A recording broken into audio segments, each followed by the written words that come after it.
Kredit zəmanəti və faiz subsidiyası mexanizmlərində hansı əsas dəyişikliklər edilib və bu yeniliklər sahibkarlara nə verəcək?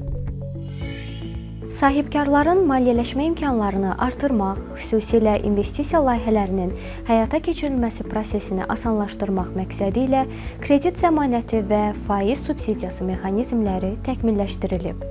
Yeni qaydalara əsasən, dövlət zəmanəti və faiz subsidiyası mexanizmlərinin idarə edilməsi İqtisadiyyat Nazirliyi tabeliyində Azərbaycan Biznesin İnkişafı Fonduna həvalə olunub. Bu, dövlət dəstəyi alətlərinin vahid yanaşma əsasında daha çevik və operativ şəkildə tətbiqinə imkan verəcək.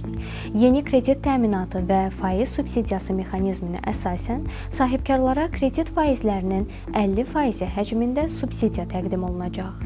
Qeyd edək ki, kreditin illik faizinin yuxarı həddi 13%-dir. Subsidiya Bakı şəhəri və Abşeron rayonu istisna olmaqla Azərbaycan Respublikasının digər ərazilərində tətbiq ediləcək. Kreditlərə zəmanətin verilməsi mexanizmi çərçivəsində işğaldan azad edilmiş ərazilərdə verilən kreditlərin əsas borcunun 90%-dək, Bakı və Abşeron istisna olmaqla digər regionlarda isə 50%-dək hissəsinə dövlət zəmanəti təqdim olunacaq. Yeni dəstək mexanizmi regionlarda investisiya fəallığının artmasına, sahibkarların maliyyə yükünün azalmasına və qeyri-neft sektorunun inkişafına əlavə stimul verəcək.